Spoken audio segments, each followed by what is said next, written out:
everyone, and welcome to the 1973 podcast, episode 6. I'm here with these guys. You know these guys. Tom, Ed, what's going on? Yo, what's going on? What's happening? I heard you've been drinking all day and the old man keeps playing you. I'm ready. Let's do it. You must have got stinking shit-faced on the bus. I've got the smart sauce in me. I'm ready to go. Let's go.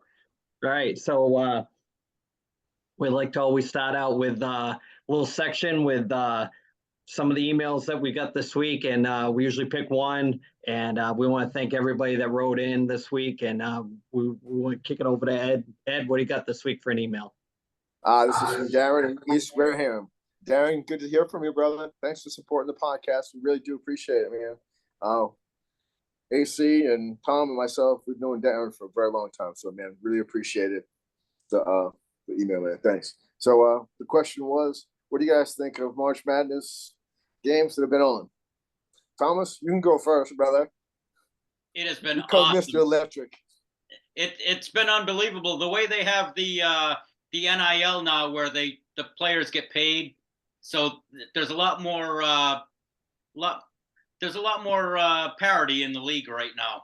So it's been really good. Like the top teams this is like one of the first years, if not the first year, no top number one seeds are going into the Final Four. So it's been exciting to watch. It's just been one of those games like the top teams.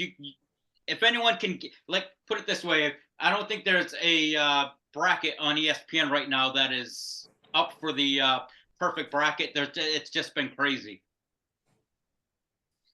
Let me just cut in for a second. The only thing that happened to intrigue me about the March Madness this year with the basketball was the two twin sisters from Miami. You know, I'm all over that stuff when I see it. I'm all over that stuff. I cannot look. Ed, what do you got? Well, I'm gonna go after it. This from a different angle than Tom is. I think, I haven't watched the tournament, out at Sweet 16 and to move the brackets in for quite a few years, and because the mothership tends to play a lot of NBA highlights and stuff like that, but I will say that, man, it was nice to see the kids. They actually passed the ball, playing really good fundamental basketball. And like, it's actually, they move the ball around. So there's more shots and stuff like that. It's not just, kicking it to one guy and kind of like the NBA has become. So, and honestly, NBA's had, they're the best of the best. So, I don't mean to take shots at them like that. Just saying that. Tommy, you got some picks for March Madness? Well, my original pick is gone, so I think right now the best team that's left, the team that looks the best, is UConn. They look unbelievable right now. They just destroyed Gonzaga last night, and I'll be honest, I lost money. I lost money on it. But between them and I think it's probably them or Texas. I don't know. I'll be honest, I don't know if Texas won today. I haven't watched any of the games today, but I think those are the two teams right now that I think have the best chance of winning. Ed, what do you got? You got a pick or anything going forward? Yeah, I think that the Final Four. I think Tom hit the nail right on the top of the head, man. UConn looked super strong last night.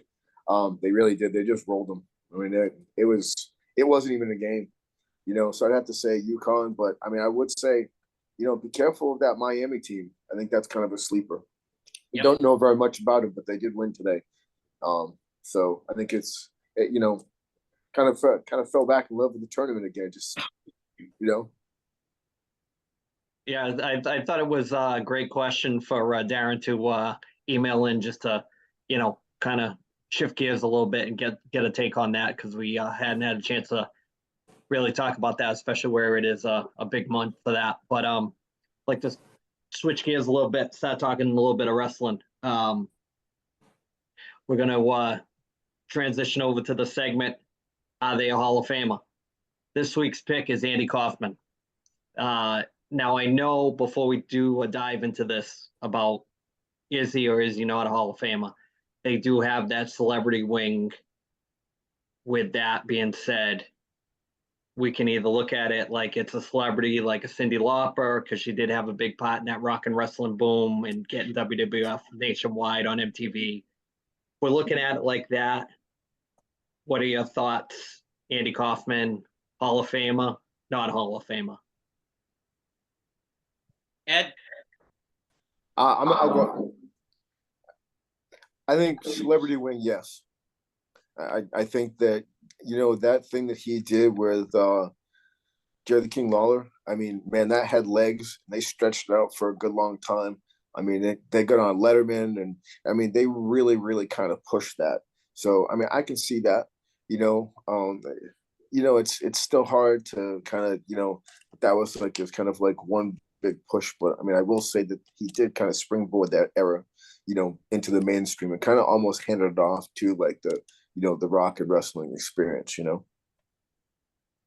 Tom, what do you got? Thomas. oh, I totally agree. I think he put eyes on the he got eyes that wouldn't normally watch wrestling to watch and to see it. And I don't think at that time, I think the people that weren't into wrestling, they weren't really sure if it was legit or not. Right. If it was work or if it was kayfabe. So I think I do think he should go in. I mean, I'm not a huge fan of his, but I do think he got a lot more people to watch that normally wouldn't watch. There's a couple of great stories about the lead up to that before even the Jerry Lawler thing.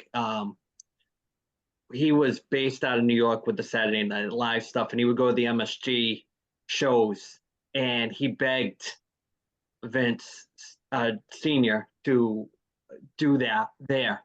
And he said, no way, we're not doing any of this stuff, which is crazy because that's kind of what the whole boom with, the Hulk Hogan, era taking off was what Kaufman tried to do like 4 years before it was even a thing.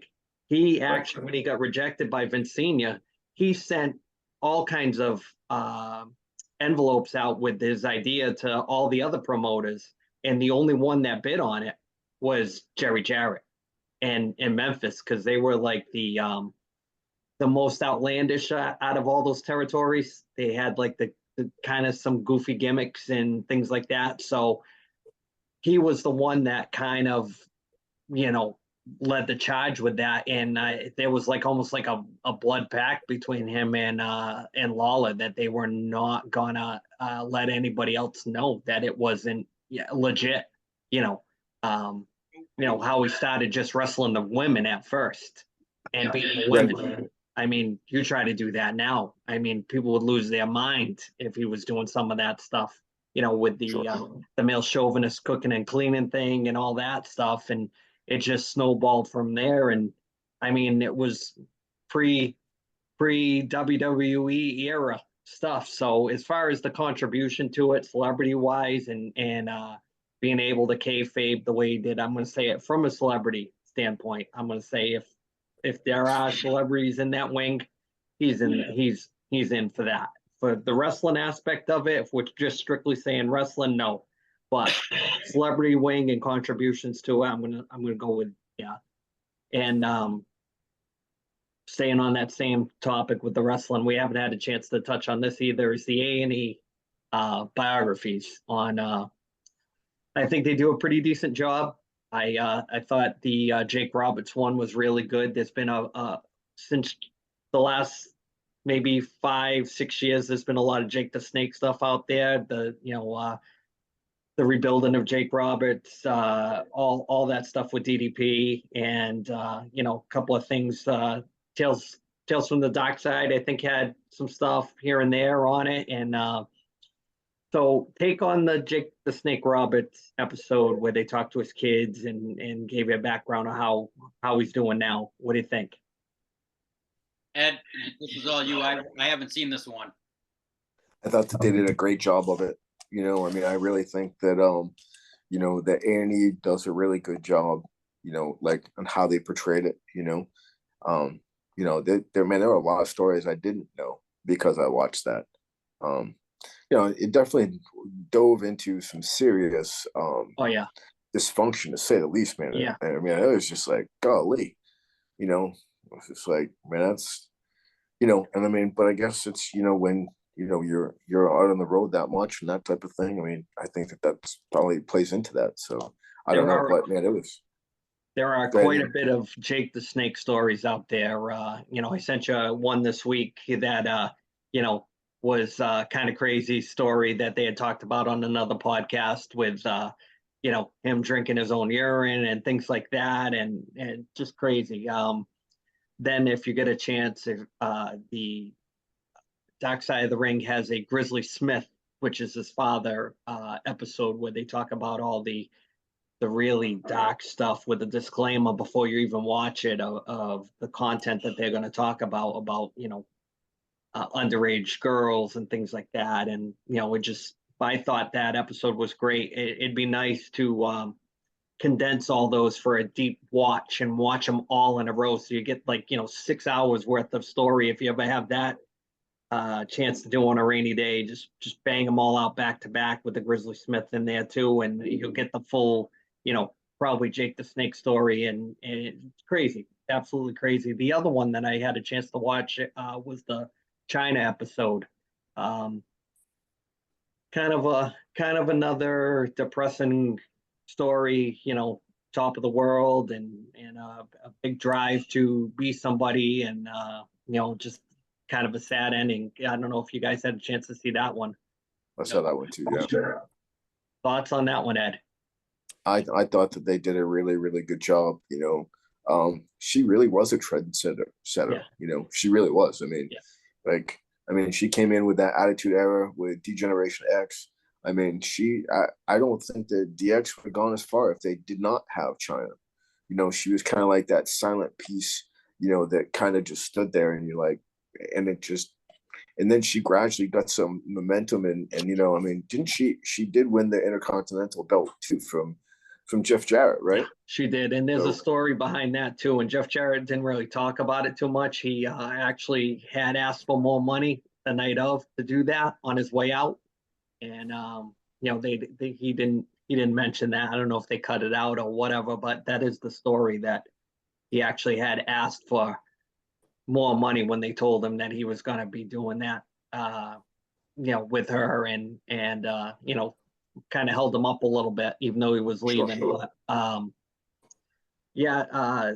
the thing that I didn't know about that was when her contract came up, and it was the height of after the Playboy issue and all that stuff. Right.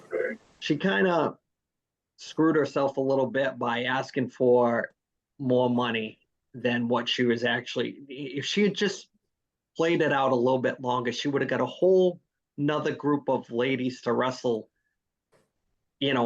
after that. She wrestled Trish and Lita and Ivory and that group, but just think about the females that came after that during that Divas era, where they had the Divas belt and all that stuff, and it would have been iconic, almost like DeAndre the Giant of the women's division. It could have been like an attraction, almost like she didn't need the belt. She was bigger than the belt, like Andre was. You get her to settle a score, or she's your enforcer, or she's the one that you don't talk bad about because she's the toughest one on the block. They could have done a whole thing with that, but you could have ran many different storylines off of that.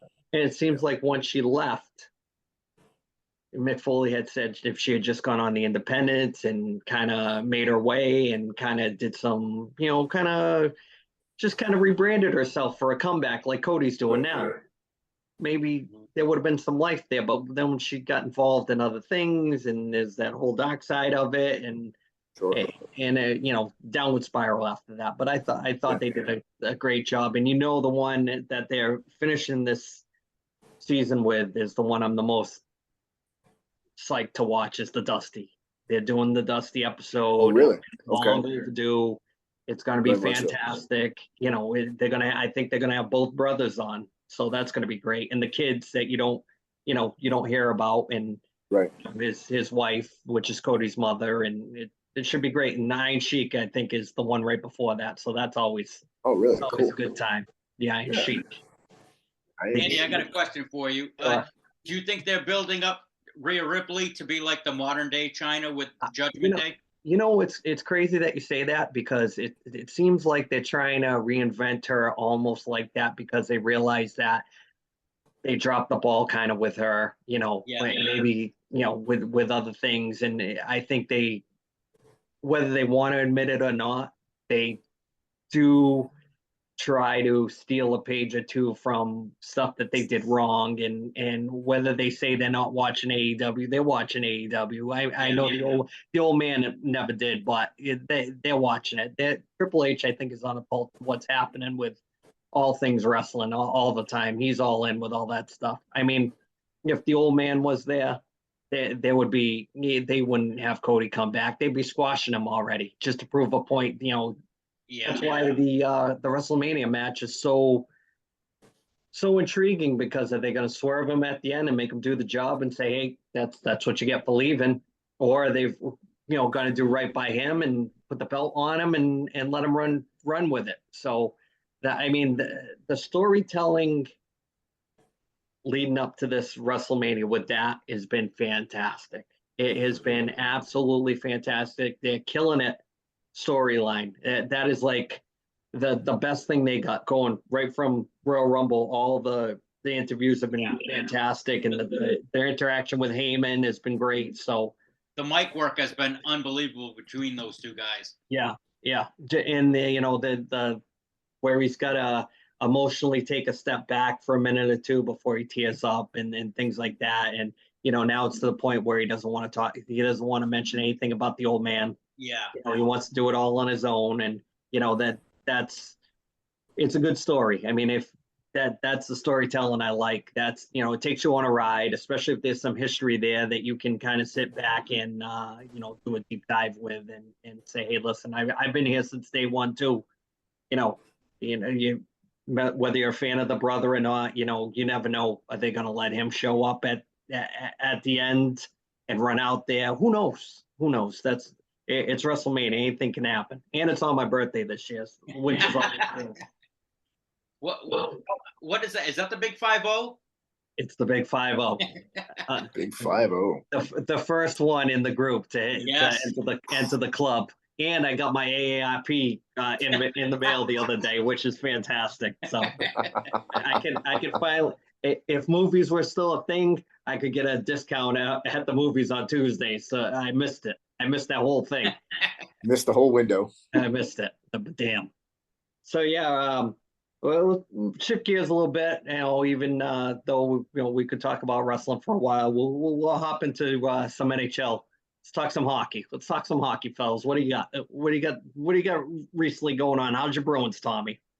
Hey, they're still on pace to break the record, I believe, right now. Yeah. Be careful what you wish for, right? Yes. See, I'm in the minority. I'd rather they not win break the record and just rest guys and save them for the playoffs, which they kind of did. I won't say they did today, but they rested Bergeron today. So I'd give these guys. They've got like 9 games left. I start resting these guys, and the record would be great, but I think if you want to make history, you win the cup. Yeah. Well, that's what it's all about, right? It's not a sprint; it's a marathon. That's what they say.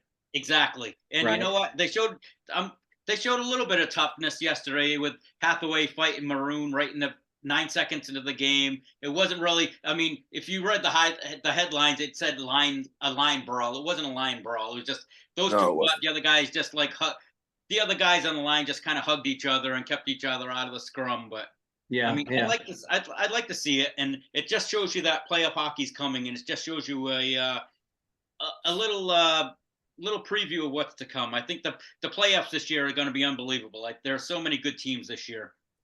Yeah, I agree. And the race for those number one picks is always it's always very interesting to see what's going on with that. I like Tortorella's comments where he says, listen, there's no coach that's going to tank on purpose, and there's no players that are going to take a night off just because they got their bonuses. They want to, if you got a 20 goal bonus in your contract, a 25 goal bonus, and you're not going to take a night off.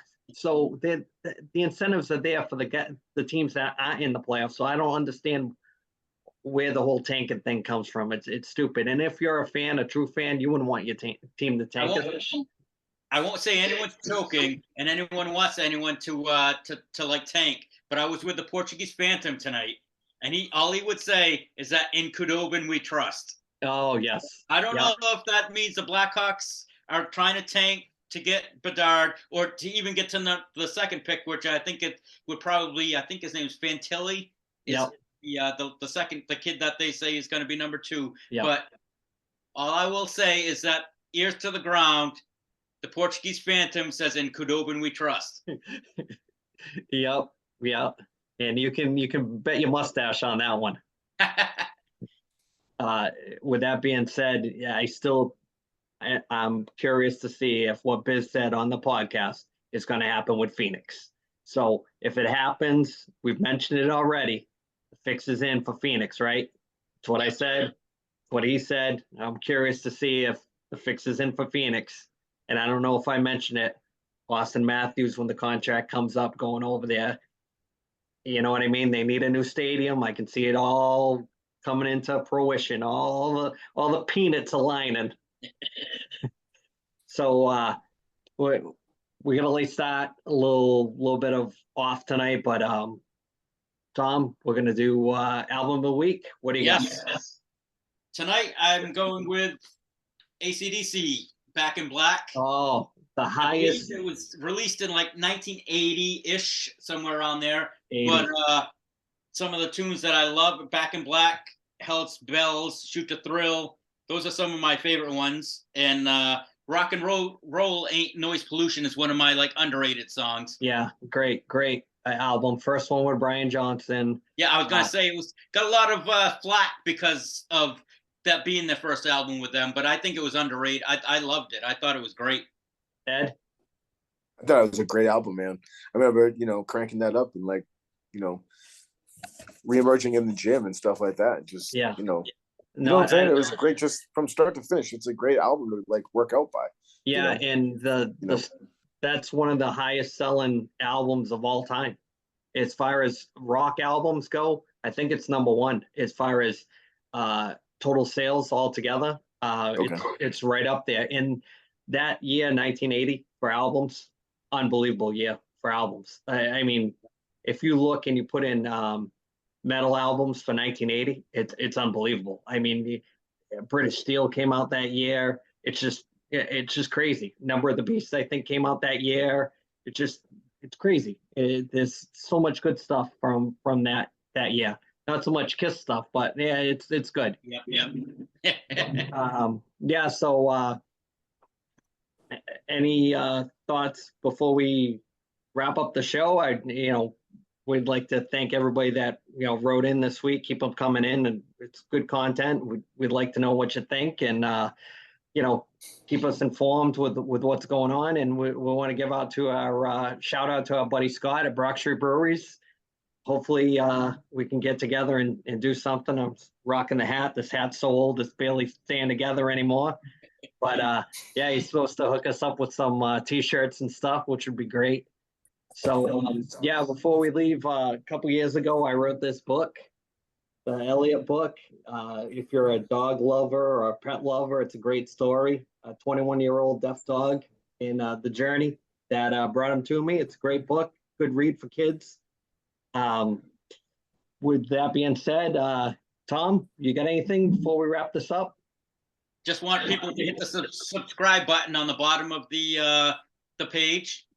That just shows you show the love to us. We're trying as best as we can. Yeah, that's all we can do. We're getting our buddies together. We're staying in touch, having some fun, talking hockey, talking wrestling, talking everything pop culture stuff we grew up with. Just having fun, enjoying it, trying to make people laugh, and not taking anything too serious like we've always done, even when we were kids growing up. Just making it real and having some fun, and hopefully everybody's enjoying it, and we can stay in contact with everybody. So with that being said, we'll catch you guys next week, and we'll hopefully have another episode for my birthday. We're gonna next week's my birthday, so We're we'll gonna get sing it. happy birthday to you. That'll be awesome. We'll get it on camera and everything. Later, everyone.